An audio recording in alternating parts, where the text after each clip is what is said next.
3 టిమ్స్లలో 6 స్పెషాలిటీలు కీలక నిర్ణయం తీసుకున్న సర్కారు. అయితే సూపర్ స్పెషాలిటీ కాకుండా స్పెషలైజేషన్గా మార్చాలని నిర్ణయం. అంటే సూపర్ స్పెషాలిటీ హాస్పిటల్ అంటే మల్టిపుల్ రోగులు వస్తారు. ఇప్పుడు నిమ్స్ హాస్పిటల్ ఎట్లా ఉందో నిమ్స్లో అన్ని రకాల పేషెంట్లు వస్తారు. అట్లా సూపర్ స్పెషాలిటీ కాకుండా స్పెషాలిటీగా నిర్ణయించినట్టు స్పెషలైజేషన్గా అంటే పలానా రోగాలకు ఇది, పలానా రోగాలకు ఇది అన్నట్టుగా ఏ రోగాలకు ఏది అని చూసుకుంటే సనత్ నగర్ టిమ్స్లో కార్డియాలజీ, నెఫ్రాలజీ, గుండెకు సంబంధించిన ఎవరైతే పేషెంట్లు ఉంటారో, హార్ట్కి సంబంధించిన వాళ్ళు ప్లస్ కిడ్నీలు ఖరాబ్ అయిన వాళ్ళు, ఈ రెండింటికి సంబంధించిన వాళ్ళు ఎక్కడంటే సనత్ నగర్ టిమ్స్ దాన్ని ఏర్పాటు చేస్తున్నాడు. ఆ రెండింటికి అల్వాల్ టిమ్స్లో ఏంటంటే neurology, psychiatrist and geriatrics. Neurology నరాల బలహీనత, సరే మెదడు నరాలు చిట్లి, పక్షవాతం రావచ్చు, రకరకాల రోగాలు వస్తుంటాయి. దానికి సంబంధించి ఇంకా కొంతమంది ఏంటంటే మెంటల్గా మానసిక రోగులు, మన ఎర్రగడ్డ హాస్పిటల్ ఉంది, కొంతమంది మానసిక రోగులు ఉంటారు కదా, వాళ్ళకు సంబంధించి ఎక్కడ అంటే అది అల్వాల్ టిమ్స్లా. మళ్ళీ కొత్తపేట టిమ్స్లో ఏంటంటే గ్యాస్ట్రో ఎంట్రాలజీ అండ్ యూరాలజీ.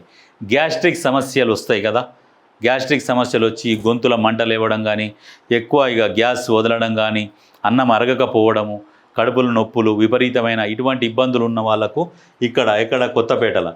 మళ్ళీ ఏంది యూరాలజీ కేసు ఏంది, మూత్రాశయానికి సంబంధించిన వ్యాధులకు, కిడ్నీలలో రాళ్ళు రావచ్చు, ఏమన్నా రకరకాల ఇబ్బందులు ఉంటాయి కదా యూరినల్కి సంబంధించి, దానికి సంబంధించి ఇక్కడ కొత్తపేటలోనేమో వీటి స్పెషలైజేషన్ అన్నట్టు. ఇటువంటి నిర్ణయాలు తీసుకున్నాడు అంటే ప్రజలకు కరెక్ట్గా సరైన టైంలో సరైన వైద్యం అందితే మానసికంగా ప్లస్ శారీరకంగా తొందరగా కోలుకుంటాడు.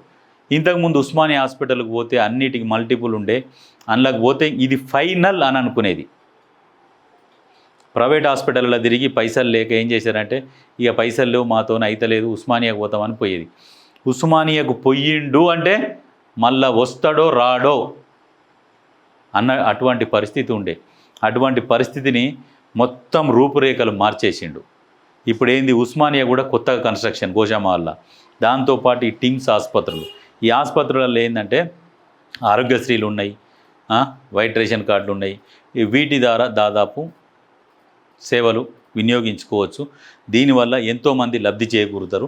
అయితే దీంట్లో భాగంగా ఒక్క విషయం ఏంటంటే ఈ ప్రైవేట్ ఆసుపత్రులు ఏవైతే వసూళ్ళు చేస్తున్నాయో వాళ్ళని కూడా కొద్దిగా కట్టడి చేసే ఆలోచన ఏమైనా ఉంటే చెయ్యండి. వాళ్ళకు ఆరోగ్యశ్రీలు తీసేయండి.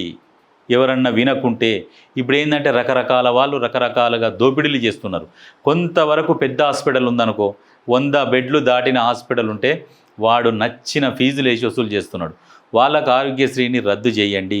చిన్న హాస్పిటళ్లకు చిన్న హాస్పిటళ్లకు ఆరోగ్యశ్రీలు ఇస్తే వీళ్ళు సేవలు ఎక్కువ చేస్తారు. సేవలు ఎక్కువ చేసి వీళ్ళు ప్రజలకు ఉపయోగపడతారు. కానీ ఆ పెద్ద హాస్పిటల్లో ఉన్న వాళ్ళు ఫీజులు ఎక్కువ వేసి వసూలు చేసుకుంటారు. ఆరోగ్యశ్రీ కింద జైన్ అయితే వాళ్ళని ఇక దేగను కూడా దేక్తలేరు. వాళ్ళకి సపరేట్ షెడ్ వేస్తున్నారు. ఆ షెడ్ వేసి ఆ షెడ్లో జనరల్ వార్డ్ కింద నూకి పేషెంట్లను కాదు గొర్రెల మందలాగా చూస్తున్నారు హాస్పిటల్ వాళ్ళు. అందుకని చిన్న హాస్పిటల్లో అయితేనేమో కొంచెం ట్రీట్మెంట్ పర్వాలేదు ఆరోగ్యశ్రీ పేషెంట్లకు, వాళ్ళు మంచిగానే చూస్తున్నారు.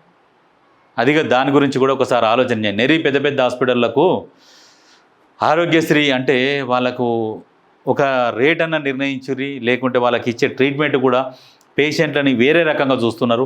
అట్లా చూడకుండా కూడా ఏదైనా చర్యలు తీసుకునేది ఉంటే తీసుకోండి. ప్రజారోగ్య పరిరక్షణకు ప్రాధాన్యం. సీజనల్ వ్యాధులు ప్రబలకుండా చర్యలు తీసుకోవాలి. జిల్లా యంత్రాంగం ముందస్తు ప్రణాళికలతో పనిచేయాలి. ఎప్పటికప్పుడు పరిస్థితులను పర్యవేక్షించాలి. మంత్రి దామోదర రాజనరసింహ. ఇప్పుడు ప్రధానంగా ఏంటంటే ఇప్పుడు వర్షాకాలం వస్తున్నది. ఈ వర్షాకాలంలో ఏంటంటే నీటి నిలువలు జరుగుతాయి, రకరకాల వ్యాధులు వస్తుంటాయి. ఇప్పుడు అంటు రోగాలు, రకరకాల ఫుడ్ పాయిజన్ అవుతుంటాయి, రకరకాల రోగాలు వస్తుంటాయి. కాబట్టి ముందస్తు జాగ్రత్తగా అందరూ అధికారులు అందుబాటులో ఉండాలి. ప్రతి ఒక్కరూ జాగ్రత్తలు తీసుకోవాలని చెప్పేసి చెప్తున్నారు.